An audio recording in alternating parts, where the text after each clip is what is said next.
Hello, everyone. Hi, you enjoying yourselves? Great.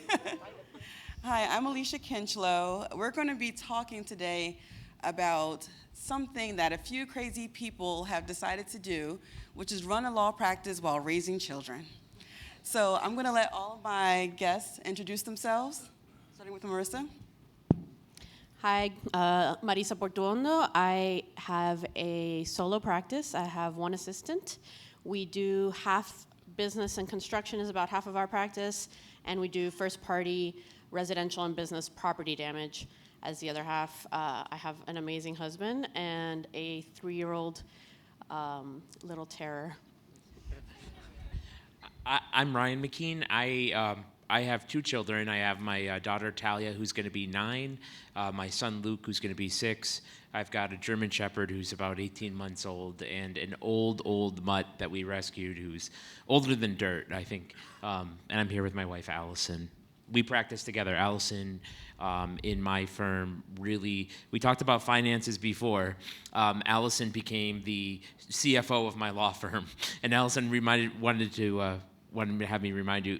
She said, you forgot something. She said, we paid off all the credit card debt. So that's how that story ends. And now Allison is in charge of the firm finance, so there's no more surprise credit card bills. I like that. Hi, everyone. I'm Amany Ragab hacking. You might know my husband. I don't know. Have you guys met him? Jim? Anybody? No? Okay.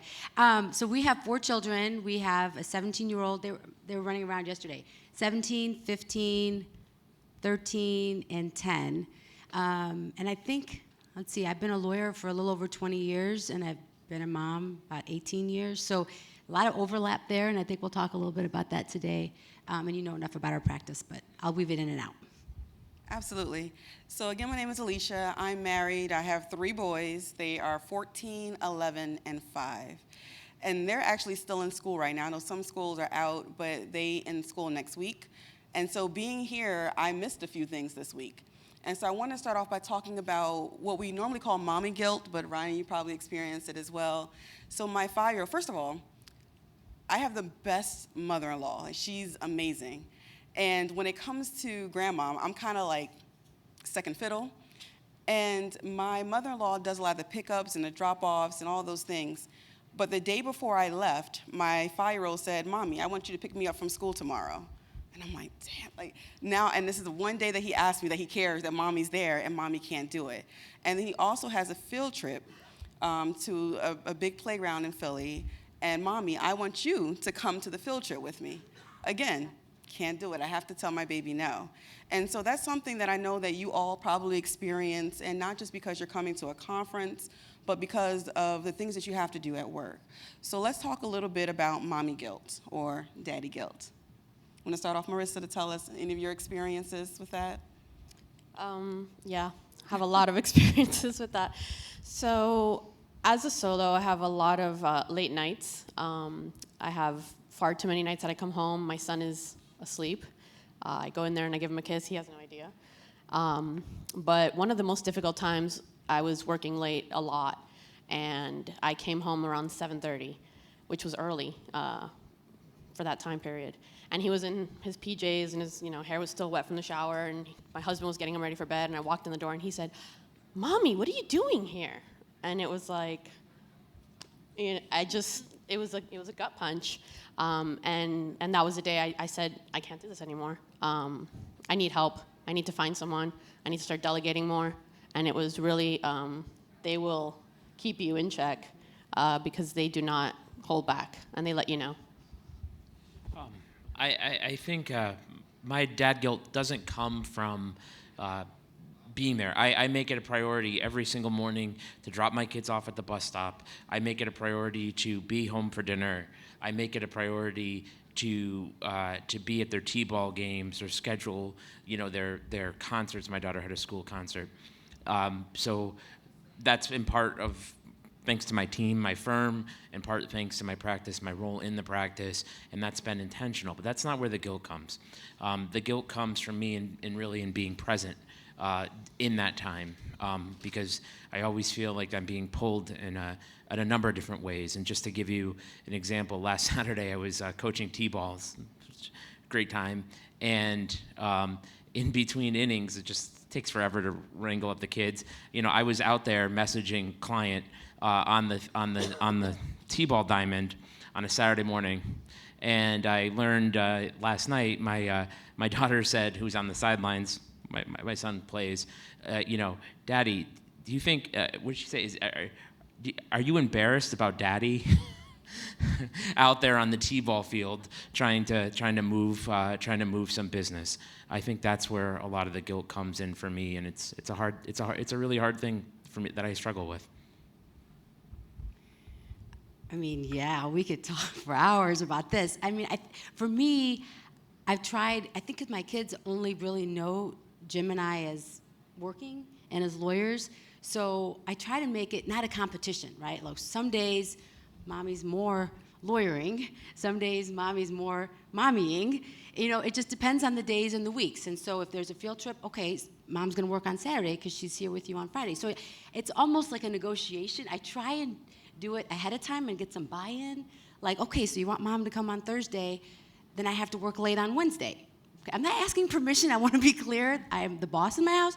But I don't want... We all think that, right? Jim knows that, but the key I think is to get the buy-in, right? As opposed to after the fact, oh, you know, I got to run to the office now, and well, you didn't tell me. I mean, kids, the older they get, the more they argue and negotiate, and well, you didn't say this. I don't actually have to tell you everything I do. I'm the boss, remember? But it's easier, I think, if you kind of give them a heads up. And so I've learned, and that has mitigated some of our guilt, I think. More of the planning, and so we're going to do this. This is how this week is going to go, and I guess we'll talk into tips later. But yeah, the guilt is definitely always there. You know, working parents, anytime you have any competition, right? The kids believe that they're the center of the world. And for much of our time with them, that's what we want them to believe. However, the reality is there's a lot of competition, right? The emails, the texts, the constant attention and questioning from clients and employees and other children. That's another problem. We have more than one child. The other one is, what about me? What about this? So I think the more you can sort of lay the groundwork and expectations, the more they understand. Oh yeah, Mom told me she had to work that day. And so I think that's maybe less guilt. Let's talk a little bit about choosing between doing things maybe at your kids' school and doing things for work or at home. So for me, one year I was crazy and decided to all my kids go to different schools, which is awesome. And I was heavily involved in the PTA and a liaison group between the school board and the PTA association, and I also decided to be an assistant coach for soccer because I'm a glutton for punishment. But it was a lot, but I was very involved, but I noticed that my kids were feeling like I wasn't there enough, but I felt like I was doing a lot. And then at the same time, I was there with mothers who didn't work at all and had a lot of time to be able to donate. So I've kind of felt the pull, so not even just inwardly from home, but outwardly as well about what I should be doing, what my priorities should be. How do you deal with choosing between being involved at school and with your kids there versus being at home? How do you make those type of decisions? Anyone who wants to take that. I'll go ahead. I grew up in a very small town. We never had parents in our schools. It was just not a thing. I think this is like this Pinterest era, be the perfect parent, you know, spend $1 million on a party for a 1-year-old. It's gotten so out of control. And I told my husband, we had a big talk about it when I was pregnant, and I said, part of my friendship, I said, I'm not buying into that bullshit. You know, I think as women, we do it to each other. We kind of, you know, we got to one-up each other. We got to keep up with the Joneses. She had this party. She made these crafts for the classroom. I just don't care about that stuff, to be completely honest. That is one type of guilt. I just don't buy into it. These women want to compete. Sometimes the men get involved in it, and they want to be the best room mom. Be the best room mom. That's really just not... I'm there for my kid. I'm not there to be the best room mom. That's just the way I look at it. And what about you, Amany? Because your children are a little bit older, so you probably had an experience where you're seeing some of what I'm talking about. Yes, absolutely. Yeah, I think the guilt from the kids is one thing. Guilt from other parents and moms is another thing. So because I have 4 kids, I think I have the luxury of saying, I have 4 kids. So I already did that. I was PTO president. I did that 10 years ago. I don't know where you've been, but I'm done now. I did that. So Jim and I kind of made choices. Like we ran the school trivia night, which is the big fundraiser. We picked that, right? It was a controlled environment. It was a lot of time and a lot of effort, and he was fantastic. And we had a really nice committee, but that's what we chose. And so by doing that, then I think we were able to let go of the 50 other things, because there's so many things, and you can't do everything, and you certainly can't do everything well. So I think if you're proactive and say, this is my contribution, or I'm gonna write a big fat check, right? So I'm gonna write that big fat check. I'm sorry, I'm really busy in my practice right now, but next year I'm gonna join this committee. Right? I think if you're proactive and you have a plan and you show that you're committed and you pick something, I think people respect that, and then they kind of leave you alone. With the trivia night, I don't think they bothered us with anything. They were just grateful. And it was a huge responsibility, right? And we enjoyed it, but that was our contribution, right? And so I do think you have to pick something. I think kids want to see that. But I don't think you have to do everything. I don't think you have to coach every game. I don't think you have to be the room mom for every kid, for every classroom. But as long as they see that you're present and contributing, and the parents know that you're there as needed or for this particular event, they'll go on to the next person. Absolutely. And for me, it definitely was an experience doing all of that. What I did like was that I was able to really see what was going on in the school district. I was able to kind of really have a hand in what was going on, but it was a lot. It was a lot to be able to do. And there are some mean moms out there. Like, there's a real thing. Like, it's a little scary. You know what? You just remind me of something. There was one thing I did in junior high, and I thought, oh, this is great. I'll be in the school. I'll see the kids, and it was really inconvenient for me. I should not have done this, but I thought it would be a nice idea. And I volunteered in the library like one day a week, and I helped with the books, and I love libraries. It sounded great, and I was idyllic. I thought the kids would come visit me. Not one time. Not one child, not one time, the entire year. I did not do that again. That was lovely, and I contributed and I volunteered, but it wasn't what I thought it was going to be. And that probably wasn't the best use of my time, if that's what I wanted. It depends what I was trying to achieve and how I was going to help the school and see the kids. That wasn't it. So you got to find what makes sense for you and what you're going to get the most out of, and how you can give the most back. So having children who are different ages, let's talk about what parenting looks like as your children get older. So Amany, do you want to take that? Oh my God. Oh my God. Okay, how many of you have teenage children? Please raise your hand. And you're still here to tell the story. See? And there's so many stories to tell. So I'm not going to lie. 3-year-old is hard. 3-year-olds, woo, they will wear you out. They will argue with you. They will chase you down. They will lay on the ground. I mean, there's so many things that they do. They have so many tools at their disposal. And you're in the grocery store. You're totally embarrassed. Whatever you want, they'll buy you whatever you want. Just be quiet. The teenagers. I've chased my kids up the stairs. It's like, you don't talk to me that way. Why are you talking to me like that? How could you do that? So it's a different kind of parenting, and I'm afraid I wasn't totally prepared for that. I'm trying to read some books and get some zen about this. They're little people, and they want control over their little world, and they don't make particularly good decisions. And so that's very hard for me. So a 3-year-old, eventually I will win, right? Eventually I win. My son the other day, I think I told you this on the phone, my son said something to me like, well, you can sign me up, but you can't make me go. The hell I can't? What do you mean make you go? Yes, I sure as hell can make you go. Give me that phone, give me that car, you give me everything you have, then you can decide if you want to go. But how sad that I have to do that, right? And so I'm sitting here, like, I don't want a parent like that. But sometimes you have to. It depends. So for me, it's the struggle of how much do I just sort of let them make a stupid decision that I'm watching? I'm watching the stupid decision being made, and it's a learning opportunity. And so watching that versus just going in and fixing it and making the right decision. I struggle with that with my clients. I struggle with that with my kids. And if I meet you in the hallway, I may struggle with you as well, okay? It's hard for me to watch people do something that I think, oh, maybe that's not the best thing. And that's what you have to do as they get older. How old are your kids? My kids are 6 and 9, which is, I think for us, it's like, infants and young children are draining in one way. Like you're changing diapers and they're crying and they're teething, and it's just a mess. I mean, like if I had to have another child, it'd be like, hand me at least a 5-year-old. Like like that's the minimum cutoff age for a child for me. So we're done with children.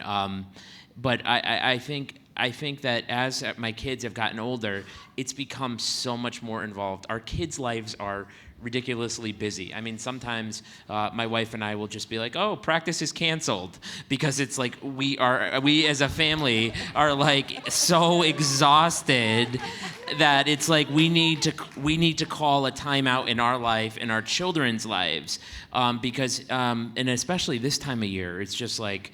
Our kids are still in school, so it's field days and end of the year concerts and end of the year baseball parties and end of the year Girl Scouts and everything. And it's this children's party, that children's party, and then the kicker of it is when they're young. I mean, my wife and I used to have it used to be nice. They go to bed at 7:00, and it's like, oh wow, we've got 2 hours, 3 hours to be adults, to talk, just to be present together.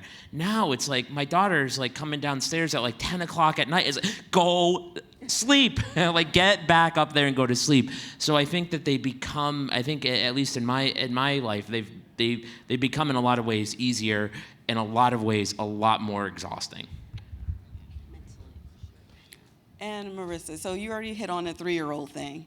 The one thing I really wish people told me when I had children was that it's not really the terrible twos, it's the terrible three. They could have saved that T, that alliteration for 3, because they really are crazy at 3.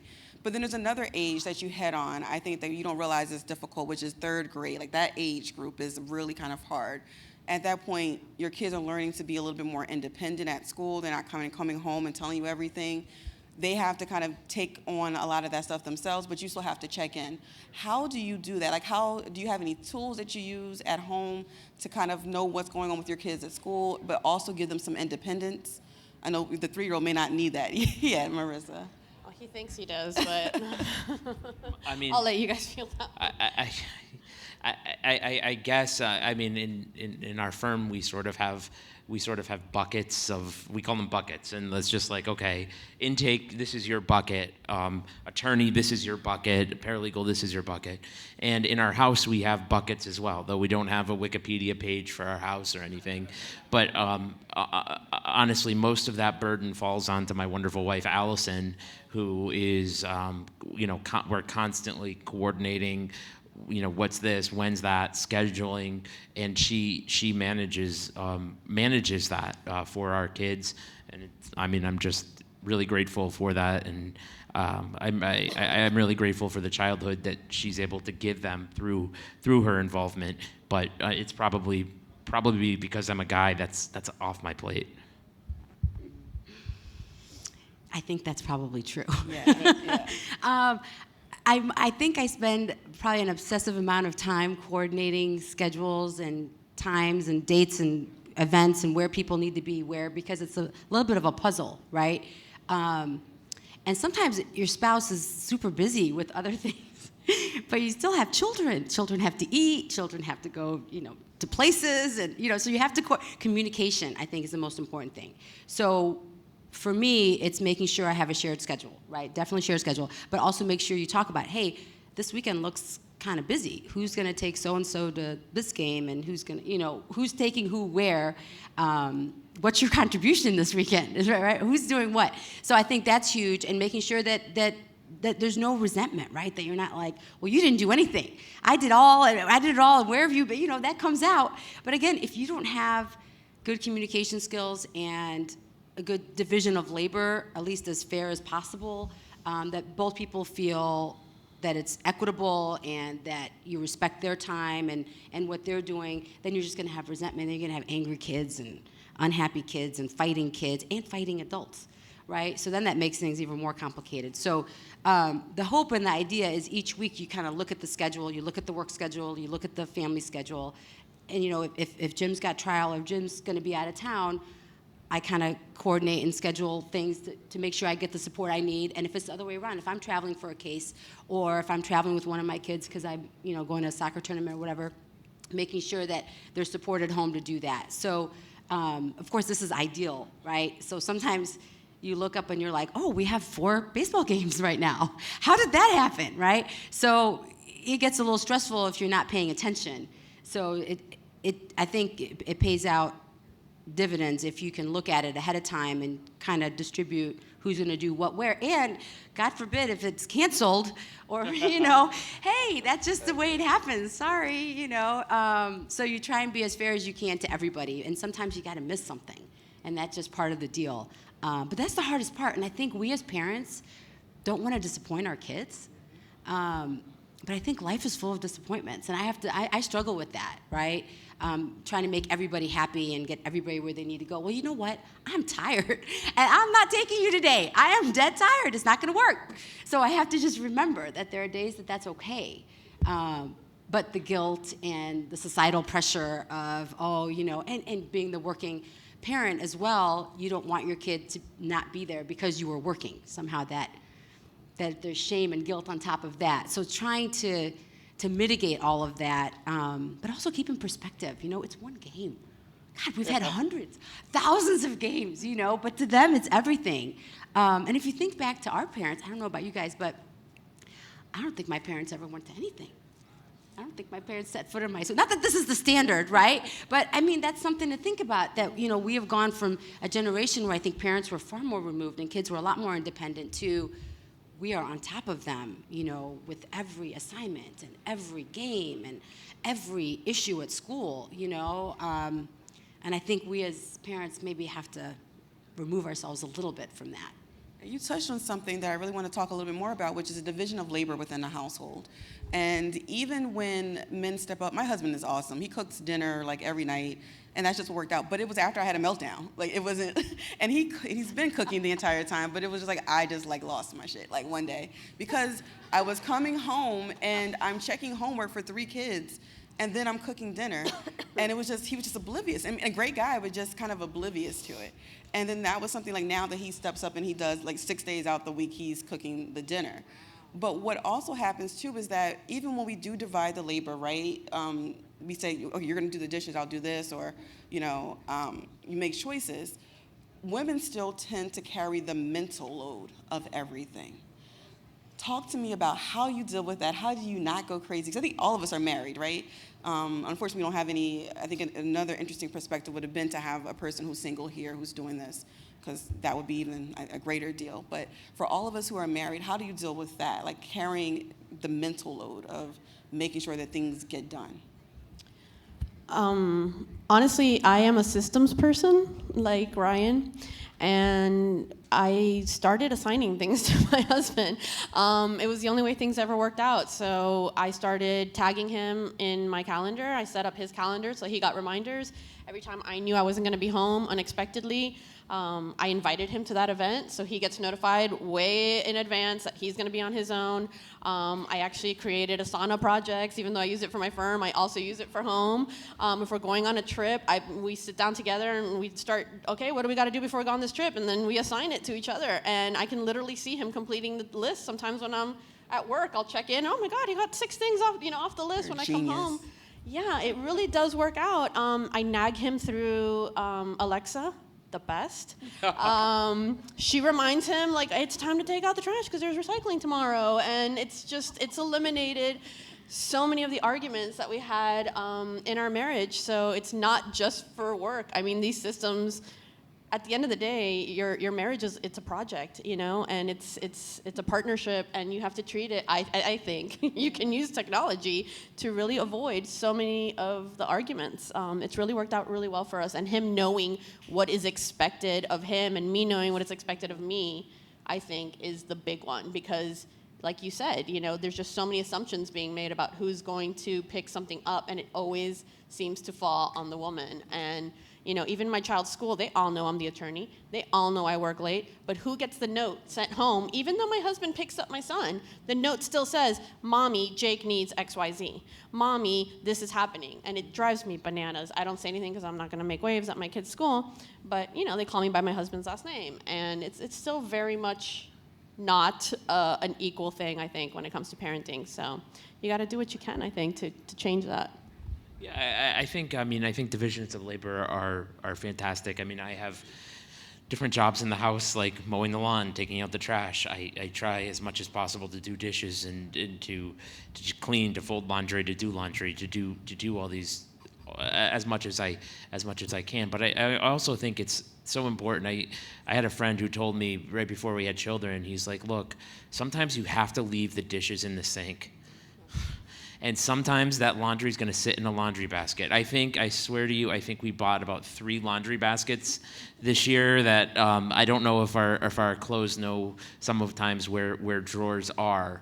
But that's something that, in my practice, I'm very precise. My office is very clean, everything. And it's something that at home I've had to come to the conclusion, it's okay to let go of that. We have a house cleaner. The house cleaner comes once a week because once every other week, that was not enough.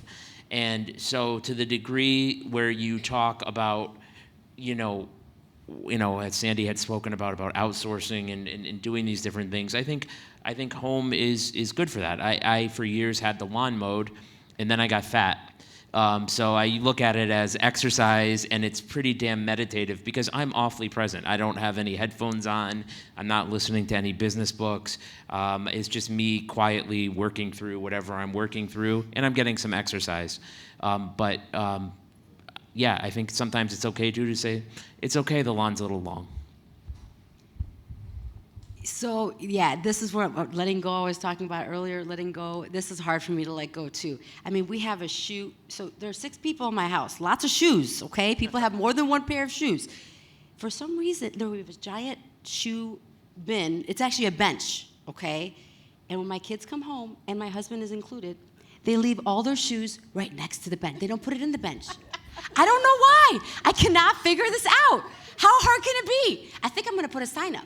Please put your shoes in the little bench. I don't understand. So, each night I get a little resentful.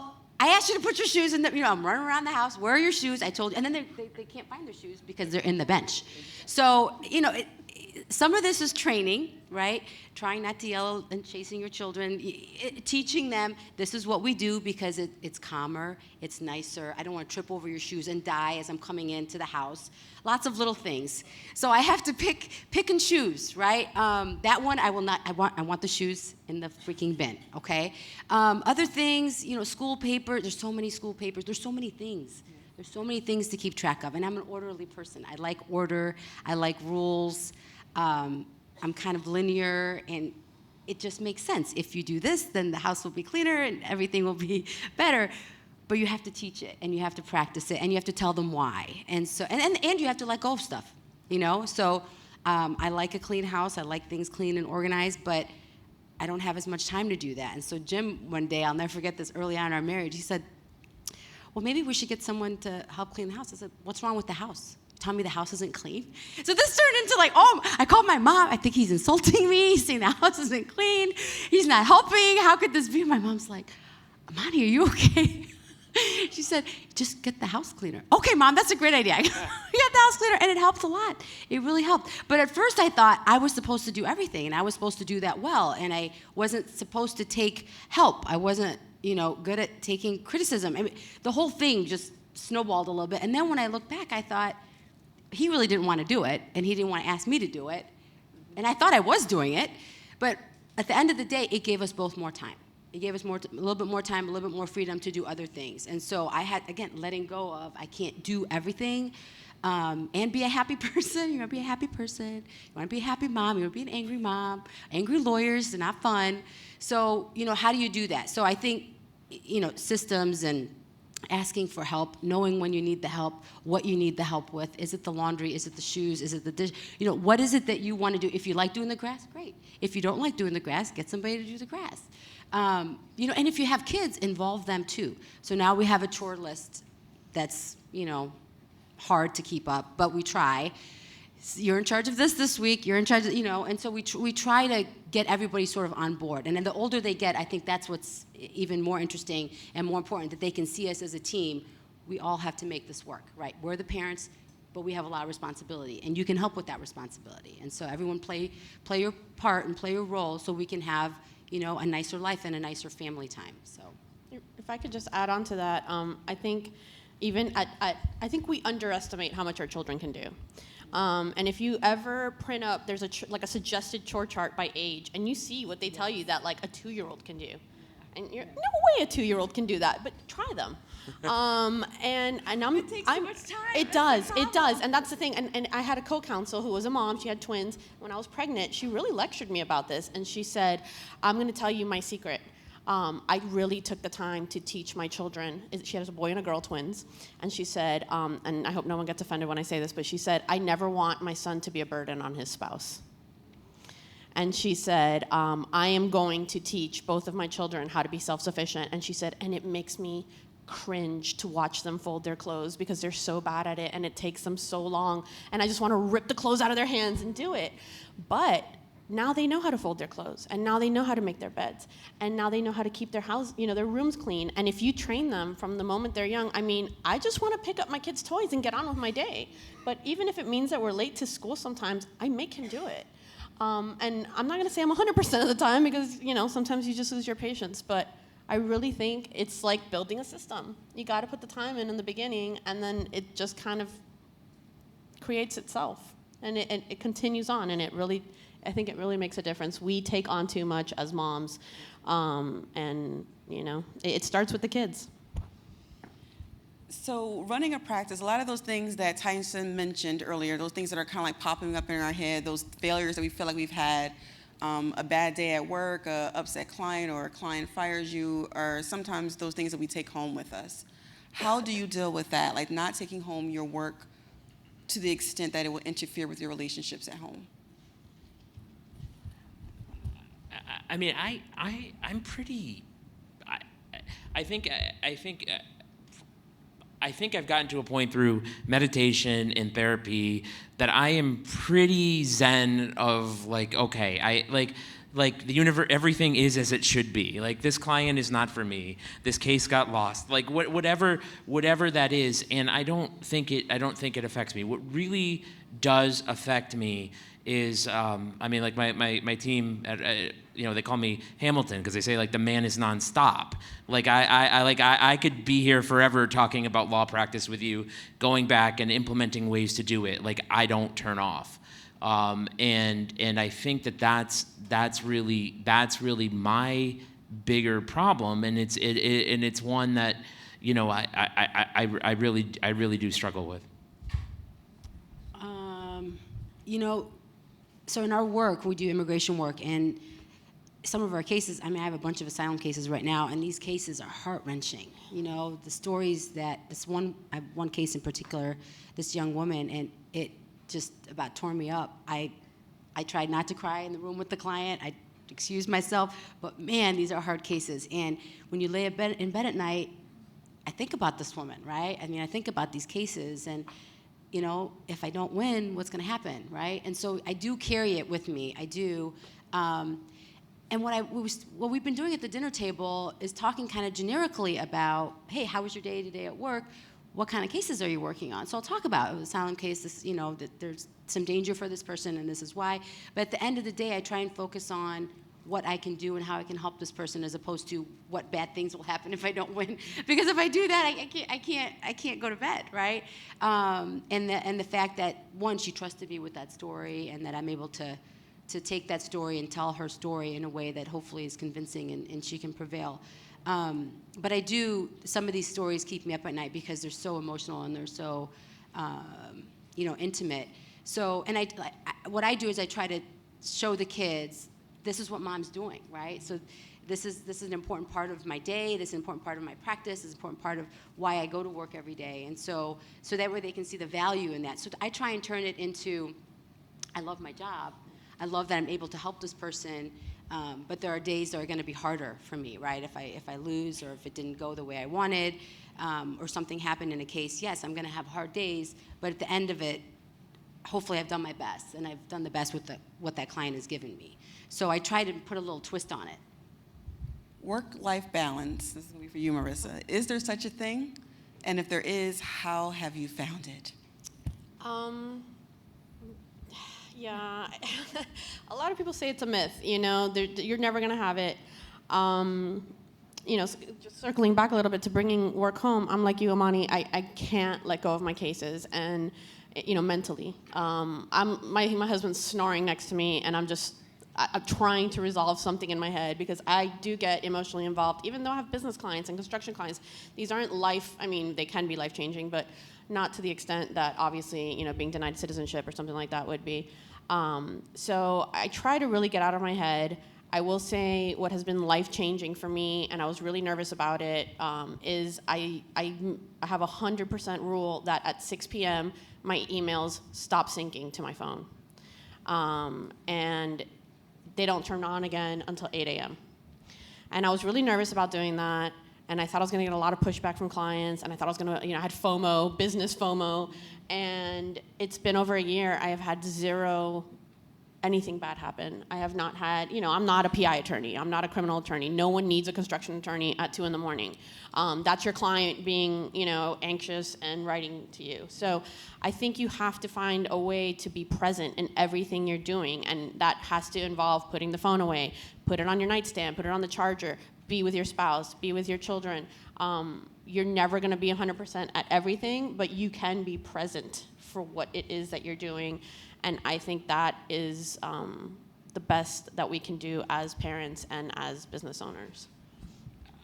I think for me, to the degree that anything's ever worked, it's really owning your schedule. Like sometimes I'll just schedule like white space from 1 to 5. Like, do not schedule me, or scheduling your workouts, or scheduling, meditation. Really scheduling not just client appointments and client phone calls. And I really think in some ways, like kids are a tremendous gift in all of this for sort of 2 reasons. One of which is after getting my kids out the door into the school bus, it's like, oh, I've got to go in and give an opening statement where I'm asking for $1 million and do a direct examination of a forensic expert. Okay, like that's relaxing. It's all downhill after my kids have their shoes on or at the bus stop, right? It makes that sort of easier. But I think the second point is I'm a Pearl Jam fan. I remember Eddie Vedder in an interview about parenting. He said, look, before we had kids, what we would do is it would be 3 weeks in the studio and kegs of beer and cartons of cigarettes and sitting there and meandering and dawdling and recording this album. And he's like, then we had kids, and it was more like a pack of cigarettes, a 6-pack, and 3 hours in the studio, and the album was done. And I think that parenting in that constraint has made me so much more efficient on the business aspect of things, because it's like I'm not wasting time. Like, this is go time. I've got these 3 hours. We're going to move these things, and we're going to ship these things done. Yeah, I totally agree about the efficiency. I think our kids have made us be more efficient with our practice, with everything that we're trying to do, because we are trying to do so many different things, and there's so many moving parts. So I think there are a lot of positives to having kids, of course. Was it a challenge career-wise? Certainly, and I've made sacrifices. All of us made sacrifices. Every parent in this room has made a sacrifice. Being a lawyer, being a professional, going to work, whatever work that is that you do, anytime you're away from your kids, to me, that's a sacrifice, right? So if I'm sitting across the room from someone, who's, a client who wants to hire me, but they're lying to me and I don't really like what they're saying, you know what? I don't really need this case. I'd rather be with my kids. So you can go, I'm done, right? That's easier for me. I can screen cases better because I don't need it. There are other things I could be doing, and I think about my time. It's more qualified, and it's more quality with my kids and with my practice. If I'm there, I want to be the lawyer. When I'm at work, I'm the lawyer. When I'm at home, I want to be the mom, right? Well, sometimes I'm a lawyer at home too. That depends. So I think it's knowing those roles and being consistent and being present, right? Who am I today? What am I going to do? And remembering that everything you do at the end of the day is hopefully for your family and for your business to grow. But one thing I'll add to this is that sometimes you see frustrated parents or lawyering, and of course you're going to have days like that. But I think it's important, and it's important for your kids to see some of that, but I think it's also important for your kids not to see you as a frustrated lawyer or a frustrated parent or an angry lawyer, angry parent. So I've worked really hard for them to know, yeah, you know what, today was a bad day, but I still love what I do, right? You were terrible today, and you were mean to me today, but I still love you. You're still my kid, right? So I think it's important for them to see that spectrum. It's not all black and white. It's not everything is perfect at work, everything's perfect at home, or everything's terrible, right? I think they have to see, and that's to me where the balance is. Some days are better than others as a parent. Some days are better than others as a lawyer. And I think that's okay. And I think it's important to share that with your kids and for them to see it, because they're going to experience that, and that's okay. Thank you so much. And I think it's a blessing for us all probably to be able to share with our children the ability, the skills to be able to build a business. I think we're showing them, giving them opportunity to see some different things, just like Tyson, first generation business owner here. And that, again, that opens our children's eyes. And the fact that they get to see us day to day, be able to do that and to be able to balance that, I think is a great thing. I want to thank all of you for sharing your insights on parenting, being so open about it. Give a hand to our illustrious panel. Thank you for moderating. Thank you. And I'll turn it back over to Gary.